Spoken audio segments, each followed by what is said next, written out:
Iglesia, muy buenos días, iglesia, que el Señor te bendiga. ¿Quién vive, iglesia? Vamos a dar un aplauso a la presencia de nuestro buen Señor Jesucristo. Hoy quiero hablarles acerca de los enemigos de la cosecha. Hemos recibido una palabra en este tiempo de aniversario, que este es el año para recoger cosecha. ¿Cuántos creen eso?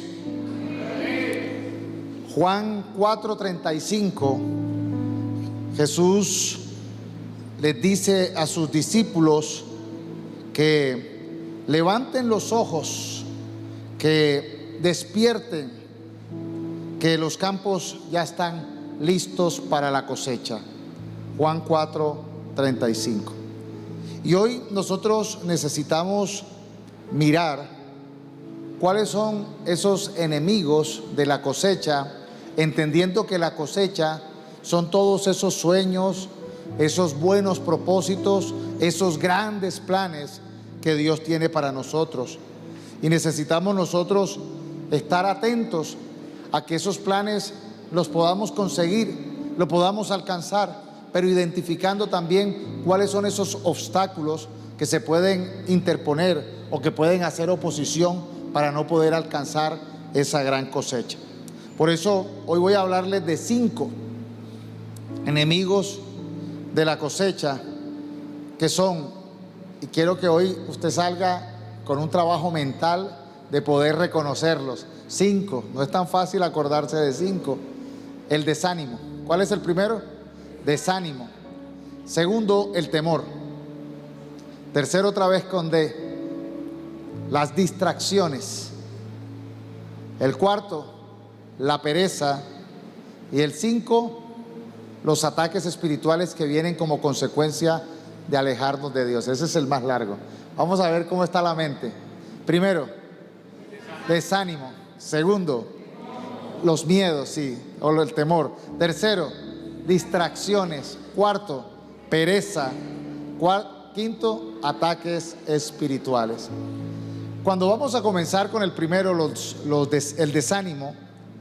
El desánimo, como su definición, es la pérdida de entusiasmo, la pérdida de motivación, de energía para continuar con aquella tarea o con aquel propósito que hemos tenido en nuestro corazón. Es la sensación de que todo esfuerzo es en vano y que los resultados no llegarán. ¿Cuántos han sentido desánimo alguna vez? Yo creo que todos. Gálatas 6:9, mire lo que dice: no nos cansemos, dile al que está a tu lado, no te canses, no nos cansemos pues de hacer el bien, porque a su tiempo cosecharemos si no nos desanimamos. Vea que lo importante aquí es no cansarse, seguir haciendo bien las cosas, porque a su debido tiempo cosecharemos, pero la clave es si no nos desanimamos. El desánimo puede llevarnos a abandonar justo cuando estamos a punto de conseguir, de recibir esa bendición. Por eso es necesario que resistamos, que perseveremos, confiando en la promesa de Dios de que esa cosecha se alcanzará.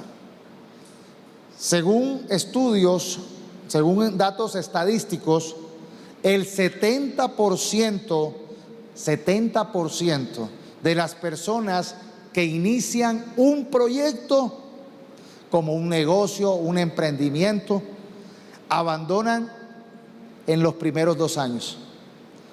Se desaniman al no ver los resultados inmediatos. El 70% de los emprendedores, el 70% de los empresarios empiezan un negocio y cuando ven a los 2 años que no resulta, lo cierran. Hasta ahí llegó. Vean que a veces la paciencia es corta, el entusiasmo es corto. Por eso nosotros necesitamos entender que no podemos desanimarnos. En el libro de Números está la historia de cuando el pueblo de Israel iba a entrar a la tierra prometida. En Números 13, 31 al 33. Resulta que Moisés, antes de entrar a la tierra prometida, ya estaba cerca, envió a 12 inspectores, que lo llaman los 12 espías. Y estos 12 llegaron y se infiltraron en la tierra prometida. Iban a traer el informe de cómo era esta tierra. Y evidentemente era una tierra que era muy próspera. Era una tierra que tenía unos frutos bastante grandes. Cuentan que entre dos tuvieron que recoger un gran racimo de uvas. Era una tierra realmente muy próspera y muy fértil.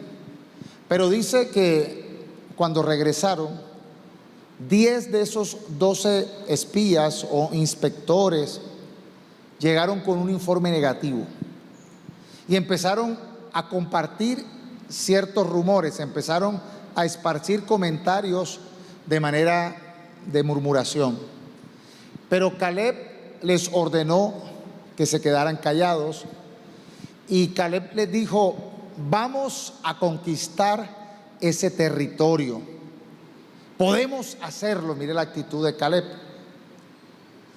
Dice: pero los otros que habían ido con él empezaron a desanimar a los israelitas, diciéndoles que el territorio era malo. No lo hagan. Les decían: no podemos vencer a gente tan poderosa. Los que viven allí son gigantes como Anac. Ante ellos nos veíamos como pequeños grillos. Además, es un lugar donde no se puede vivir. Es tan malo que la gente se muere como si se los tragara la tierra. Y con esto necesitamos nosotros ver cómo el desánimo no es algo que solamente tenemos que luchar nosotros con nuestras actitudes que nos llevan al desánimo. A veces nos cansamos, a veces nos frustramos personalmente, tenemos pensamientos negativos personalmente, sino que también hay que cuidarnos de las personas que nos rodean, porque el desánimo se contagia. ¿Cómo se contagia? Con murmuraciones, con personas negativas, con personas que dan informes exagerados. Exageran el problema, aumentan la dificultad, aumentan las situaciones difíciles. Usted sabe que todo en esta vida tiene lo bueno y tiene lo malo. El único que no tiene lo malo es Dios. Pero todo en esta vida, todo proyecto, todo gran sueño tiene sus cosas difíciles. Pero si hay personas que están aumentando y haciendo crecer las cosas difíciles, hay gente que busca soluciones a los problemas y hay gente que a cada solución le encuentra un mayor problema. Hay personas que son así, que no le encuentran soluciones a los problemas, sino que a cada solución, sí, que a cada problema le encuentran una solución, y otros que a cada solución le encuentran un problema. Y por eso necesitamos nosotros tener mucho cuidado del desánimo, porque el desánimo nos ayuda a abortar, a rendirnos, a renunciar. Por eso, si hay algo que necesitamos nosotros identificar, es el desánimo y las personas que vienen a traer desánimo, que vienen a traer malos informes, porque tarde o temprano nos llevan a abortar los procesos. Ese pueblo, Dios los había mandado, el pueblo de Israel, a entrar a esa tierra prometida, pero a causa del desánimo de estos 10, ellos ¿a dónde se dirigieron? Al desierto. Prefirieron irse al desierto. Imagínense lo que hace el desánimo. Rechazaron la tierra prometida, las promesas, para irse al desierto. Por eso necesitamos nosotros discernir qué pensamientos tenemos, la motivación. ¿Qué motivación tenemos? Aprender a enfrentar las emociones que nos llevan a estar desanimados. El viernes tuvimos una conversación con los jóvenes adultos y hablábamos acerca de la inteligencia emocional. Realmente necesitamos desarrollar una inteligencia emocional, porque van a haber emociones que van a ser contrarias. Y aquí hay una emoción muy poderosa que es la emoción del desánimo, de rendirnos, de la frustración, que nos puede llevar a abortar los procesos y a no recoger la cosecha. Primer enemigo, ¿cuál es? Desánimo. Vamos a renunciar al desánimo, vamos a estar atentos, a motivarnos, llenos del Espíritu Santo, a pedirle al Señor que nos dé esa capacidad, esas nuevas fuerzas, esa paciencia más larga, a no escuchar personas que sean pesimistas, desalentadoras, que nos vengan con sus comentarios a traer desánimo, porque eso nos puede llevar a abortar, a renunciar, a perder. Cancelamos el desánimo en el nombre de Jesús y pedimos que el Espíritu Santo nos llene de nuevas fuerzas, de nuevas capacidades, y por eso la Escritura dice que para el que cree todo es posible. Vamos a tener una mente de credibilidad, de fe, vamos a tener una esperanza de que lo vamos a lograr, porque el Señor quiere que nosotros experimentemos esa voluntad buena, agradable y perfecta. Vamos a conseguirlo, amén. Vamos a dar un aplauso al Señor.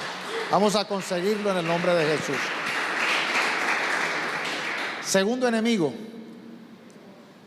el miedo, el temor.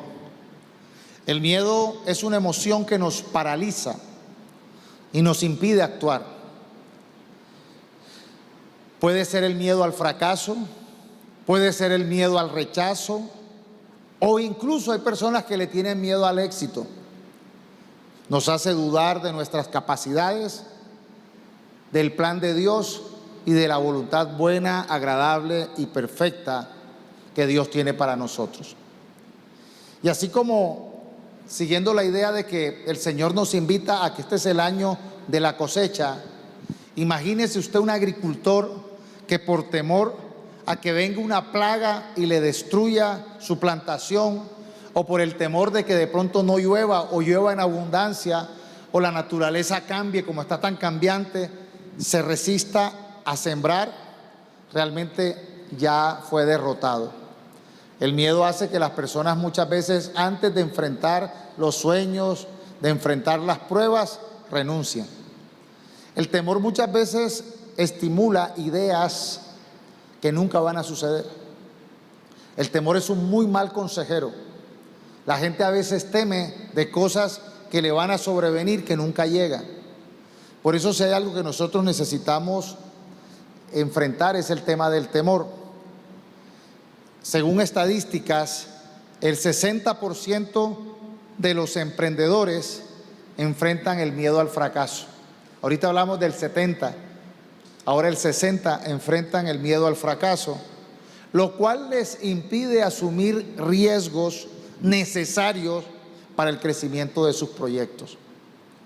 El miedo es un enemigo poderoso porque nos hace dudar de la intervención, de la provisión de Dios. Y continuando con la historia del pueblo de Israel entrando a la tierra prometida, que está en el capítulo 13 y 14 del libro de Números, vemos que cuando estos espías dan ese informe negativo, desalentador, la gente renunció al propósito. Y dice el capítulo 14, versículo 9, que Caleb y Josué le decían a las personas: no se rebelen contra el Señor y no teman al pueblo de esa tierra. Para nosotros son como presa indefensa. Ellos no tienen protección, pero el Señor está con nosotros. No les tengan miedo. Realmente nosotros necesitamos recordar que tenemos un factor diferenciador al mundo. Hablábamos en la charla de la inteligencia emocional, que fue una estrategia. La inteligencia emocional la descubrió en 1995 un psicólogo estadounidense llamado David Goleman. Y David Goleman descubrió el tema, o bueno, no fue que lo descubrió, lo hizo visible y le puso el nombre tan bonito de inteligencia emocional, donde desarrolló 5 características para uno controlarse, donde uno puede evaluar, donde uno puede controlarse, donde uno puede aprender a no reprimir, sino a encaminar las emociones, donde uno puede sacar realmente soluciones. Pero todo este tema de inteligencia emocional es lo que uno puede hacer en su humanidad. Y el mundo hasta allí puede llegar. Pero el cristiano tiene algo diferenciador al mundo, que es la presencia de Dios con nosotros. Y eso realmente marca la diferencia. Si era cierto que el reto era grande, el pueblo de Israel tenía un reto inmenso.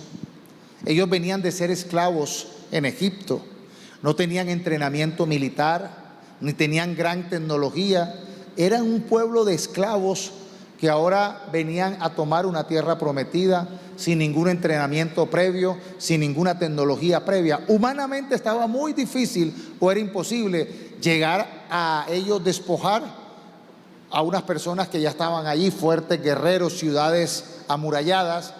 Pero la diferencia, lo que los hacía diferente, es que Dios estaba con ellos. Y eso es lo que Caleb y Josué les explica. Oiga, hermanos, sí, es verdad. Hay retos grandes, enormes.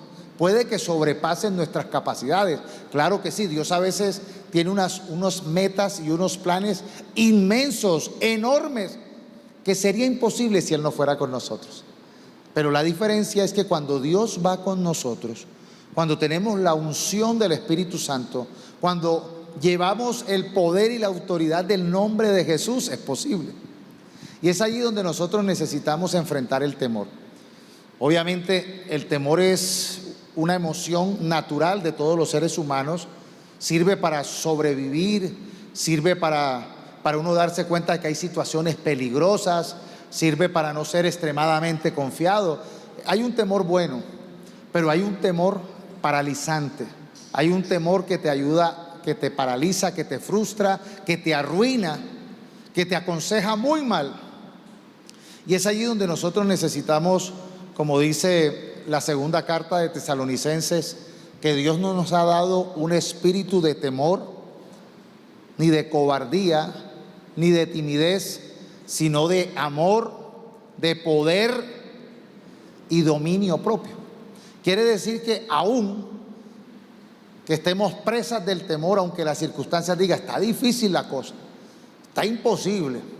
Realmente no es que nosotros se nos quita la emoción de sentir temor o prevención. Lo que nos da seguridad es que Dios va con nosotros. Y cuando Dios va con nosotros, nosotros somos mayoría. Y esa es la gran diferencia de los demás. Por eso Caleb y Josué decían, vea, Dios no está con ellos, Dios está con nosotros. Y al Dios no está con ellos y estar con nosotros, ellos son pan comido. Ellos son presa fácil. Vamos a derrotarlos y vamos a alcanzar el propósito. Entonces, ¿cómo vamos a enfrentar el temor? Primeramente con la convicción de que Dios va con nosotros, que el Espíritu Santo nos da poder, nos da amor y nos permite tener la autodisciplina, la fuerza de voluntad para poder nosotros decir, lo vamos a lograr. No vamos a ser presas del temor, esclavos del temor. Aunque las circunstancias sean amenazantes, adversas, lo vamos a lograr en Cristo Jesús. Entonces ya no somos presas ni esclavos del temor, amén. Dile al que está a tu lado, no eres presa ni esclavo del temor, porque Dios está con nosotros. Entonces, primer enemigo, desánimo. Segundo enemigo, temor o miedo, sí, temor. Tercer enemigo, distracción. Las distracciones son aquellas cosas que, aunque no son malas en sí mismas, nos apartan del propósito principal, nos quitan el enfoque y nos hacen perder tiempo y recursos en cosas secundarias. La distracción aquí es vista como el desenfoque. A veces nosotros perdemos el desenfoque y no le damos el debido tiempo y prioridad a las cosas que realmente son prioritarias. La distracción nos desenfoca de la prioridad. Y es importante que nosotros en esta vida entendamos que muchas veces no se logran los propósitos porque nos distraemos, perdemos mucho tiempo, las prioridades las cambiamos. Estadísticas, hoy traje estadísticas de todo. Se ha demostrado que las personas que interrumpen su flujo de trabajo con distracciones digitales como las redes sociales, correos, conversaciones, diversiones en el teléfono o en las redes, pueden perder hasta un 40% de la productividad. Y esto es un estudio que hicieron unos alemanes, donde entendieron que si de todas las horas laboradas tú pierdes el 40% en estar neciando, mirando, distrayéndote. Y ellos desarrollaron una estrategia de que trabajan menos horas, pero con la seguridad de que son horas eficientemente trabajadas. Y trabajando menos horas, 4 horas diarias de trabajo, era suficiente que una gran jornada de trabajo, pero 4 horas sin distracción. En 4 horas, bien concentraditos, lograban hacer lo que en toda una jornada de trabajo no hacían con distracción. Por eso nosotros, y estos son, ¿por qué traigo muchos casos empresariales? Porque las empresas son las que han gastado el dinero en psicólogos, en expertos en comunicación, en ser humano para ver cómo le sacan productividad. Y las empresas por lo general y los estudios empresariales son muy efectivos porque ellos lo que buscan es productividad. Y muchas veces en estos estudios empresariales se dan cuenta que tendemos a ser tan distraídos que el 40% de la productividad diaria se pierde por andar nosotros solo en redes sociales. Ahora imagínate el compañero conversador, el que echa chistes, el que viene a contarte la situación que vivió el fin de semana, el problema que tuvo con su pareja. Imagínate cómo se pierde allí. Entonces nosotros necesitamos tener mucho cuidado con el tema de la distracción, porque ese enemigo no necesita destruir la cosecha, solo necesita distraernos para que no nos esforcemos, no la alcancemos, no la recojamos. Y Jesús nos contó una parábola, que es la parábola del sembrador. ¿Ustedes se acuerdan de la parábola del sembrador? El sembrador salió a sembrar y empezó a regar la semilla. Una semilla cayó ¿en dónde? La primera, en el camino. Allí cayó la semilla. La otra semilla cayó en las rocas. La segunda cayó en las rocas. La tercera semilla cayó en los espinos. Y solo la cuarta cayó en una tierra fértil. 1 de 4. 1 de 4 prosperó. O sea, la probabilidad de perder es mucho. La primera cayó en el camino, no se enterró, se la comieron las aves. La segunda semilla que cayó en las rocas creció, pero no profundizó y se secó. La plantica no dio fruto. La otra cayó en los espinos, aunque era una tierra fértil, los espinos la ahogaron. Y la que cayó en la tierra fértil fue la que dio fruto abundante. Pero Jesús explica que la semilla que cayó en los espinos, dice Lucas 8:4, las semillas que cayeron entre los espinos representan a los que oyen el mensaje, pero muy pronto el mensaje queda desplazado, se desenfocan, se distraen, priorizan otras cosas. Y queda desplazado, ¿por qué? Por las preocupaciones de este mundo, por las riquezas, por los placeres de esta vida. Así que nunca crecen hasta la madurez. El enemigo va a usar las distracciones diarias, la búsqueda de la riqueza o los placeres de este mundo para alejarnos de su misión. Y cuando estamos distraídos, dejamos de enfocarnos en la producción, en lo importante, en recoger la cosecha, en hacer la voluntad de Dios. Y allí es donde perdemos el fruto que Dios tiene preparados para nosotros. Y como les digo, no siempre las distracciones son malas, porque uno puede decir, ay, es que estaba bebiendo alcohol, es que estaba parrandeando, es que estaba en el mundo. No, hay gente que puede estar haciendo ejercicio, hay gente que puede estar de pronto leyendo novelas, hay gente que de pronto puede estar haciendo un hobby muy bonito. Es que el hobby de él le gusta pescar, le gusta pintar, bonito.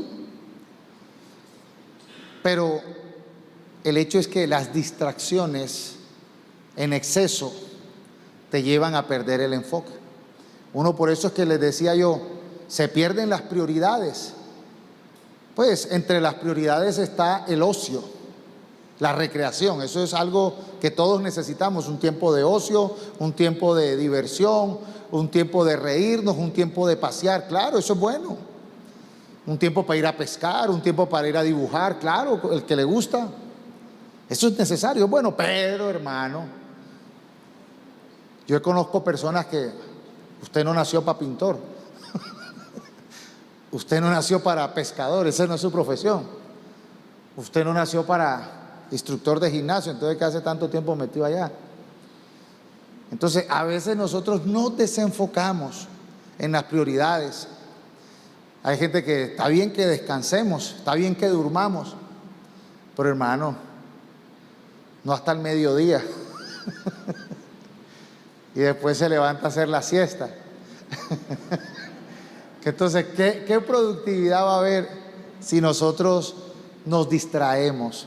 Satanás es experto en meternos distracciones. Hay gente que está haciendo lo que Dios no lo ha llamado a hacer. Hay gente que se mete en temas que, pues sí, interesante, pero ¿y a dónde te va a llevar eso? ¿A dónde vas a alcanzar? Entonces vamos a repasar, van 3. El primero es desánimo, es difícil, ¿verdad? Yo llego hasta 2 y me pierdo. Desánimo. Segundo, temor. Tercero, distracciones. Eso. Vamos a hacer un ejercicio para tener una mente brillante. Cuarto, pereza espiritual. La pereza espiritual o la pereza es la falta de voluntad para trabajar con esfuerzo y constancia. Nos lleva a postergar lo que debemos hacer, dejando que las oportunidades se nos escapen. Siguiendo con la idea del agricultor, un agricultor que no cuida sus cosechas, que no le echa el agua, que no poda, que no está pendiente del cuidado de su cosecha, por pereza puede perder oportunidades valiosas. Estadísticas. Según informes, la procrastinación, que es postergar las cosas, no hacerlas en el momento adecuado, y la pereza son responsables de que el 25% de los proyectos empresariales no avancen como se esperaba. El 25% de las cosas no avanzan por pereza, por postergar. Y la pereza espiritual, le puse pereza espiritual, es un peligro mayor, porque hay personas que quieren, no solamente les da pereza en su trabajo, no solamente gente que es perezosa para alcanzar sus proyectos, sino que es perezosa espiritualmente. Le da pereza orar. Yo he visto eso, hay gente que dice, ay pastor, ore usted. Y la culpa es mía si yo no oro, imagínense. Confían en que yo voy a orar por su negocio, confían en que yo voy a orar por su hogar, y yo oro. Pero si usted no le pone ganas, no me eche la culpa a mí. Ahora, usted también debería orar. Yo conozco personas que les digo, listo, vengan al ayuno. Ay, qué pereza ayuno. Quieren que Dios haga milagros, pero les da pereza. ¿Ustedes se acuerdan de unos personajes que habían de humor, que eran los perezosos? Que estaba así debajo de un árbol. Celio, Celio, ¿quién quiere un mango? Y cae el mango así, ¡pum! Pero pelado. Le daba pereza pelarlo, pero pelado.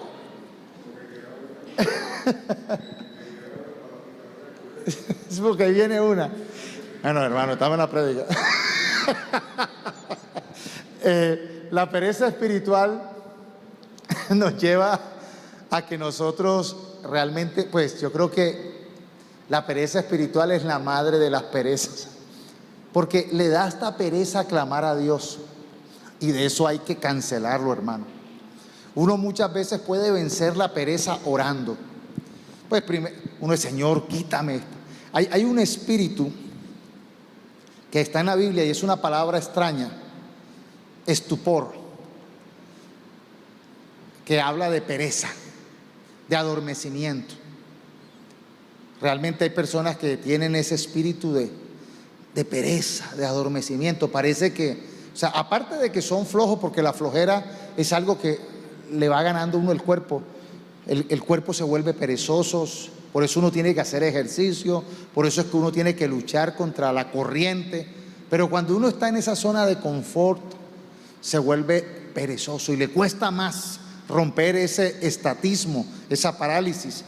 Y eso llega y toma también la parte espiritual. Y necesitamos nosotros entender que a veces hay gente que está con un adormecimiento. ¿Por qué será que en la iglesia me duermo? A veces no es culpa del pastor, ni de la alabanza, ni de la iglesia. Es que a veces está allí como ese espíritu abrazándote, estripándote, y tú te está tocando violines para que te duermas.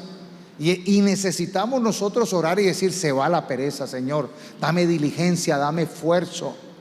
El salmista David, como él era un rey, era un guerrero, pedía habilidades para usar la espada, que sus manos fueran fuertes para la batalla, que sus manos fueran hábiles para la batalla, porque él en esa época era un guerrero, estaba luchando contra los enemigos. Y así nosotros necesitamos decir, Señor, dame habilidades, dame una mente brillante, dame la capacidad de responder, dame la capacidad de actuar.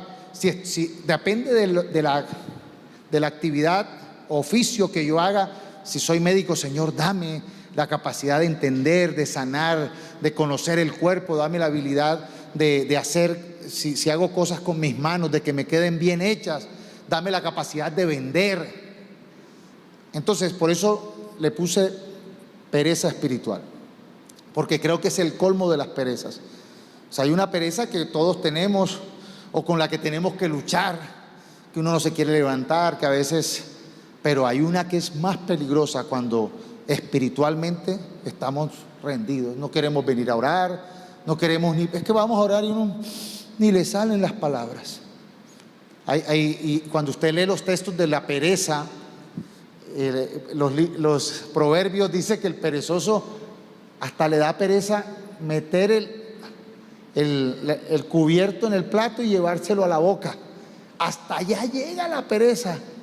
Le da hasta pereza comer. Y por eso nosotros tenemos que vencer esas perezas, ese espíritu de estupor, de adormecimiento, en el nombre de Jesús, echarlo fuera y decir, Señor, dame diligencia, dame esfuerzo. Cancelamos eso y luchar contra ese espíritu que va durmiéndote, amarrándote y te impide alcanzar los propósitos. No he leído Proverbios, ¿verdad? Proverbios 24 dice: los que por pereza no aran en la temporada correspondiente no tendrán alimento en la cosecha. Eso es claro, el que no trabaja no come, el que no trabaja no gana nada. Hebreos 6:12 dice: no se vuelvan perezosos, sino sigan el ejemplo de los que por la fe y con paciencia heredaron las promesas de Dios. Repaso: primer enemigo, desánimo. Segundo enemigo, temor. Tercer enemigo, distracciones. Cuarto enemigo, pereza espiritual. No, muchachos. Quinto, los ataques espirituales. Aquí hablé de ataques espirituales que son las consecuencias de nuestra desconexión con Dios. A veces hay personas que abren el espacio, dejan el vacío para que Satanás entre. ¿Se acuerdan que Jesús dijo que somos como casas? Y si la casa está limpia, ordenada, pero vacía, vienen 7 demonios peores y entran en la vida de esa persona de la cual salió el demonio. Entonces nosotros muchas veces cuando nos apartamos de su voluntad, nos exponemos a estos ataques espirituales. Y hemos visto el caso de Gedeón y el pueblo de Israel en la época de Gedeón. Eso está en Jueces 6 y capítulo 7.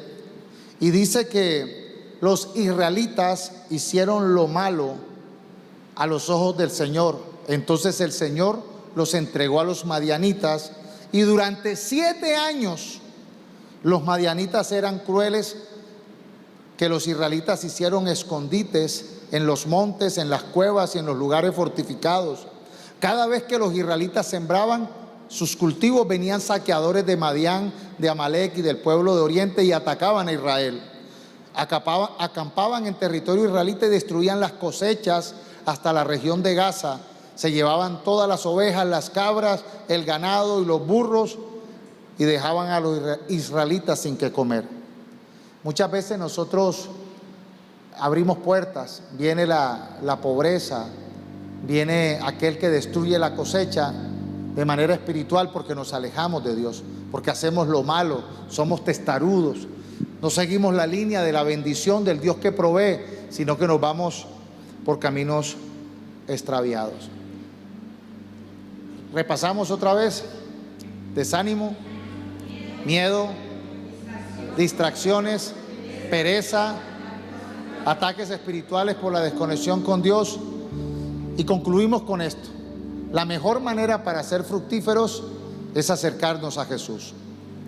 En Juan 15, 5 al 8, Jesús dijo: ciertamente yo soy la vid y ustedes son las ramas. Los que permanecen en mí y yo en ellos producirán mucho fruto, pero separados de mí no pueden hacer nada.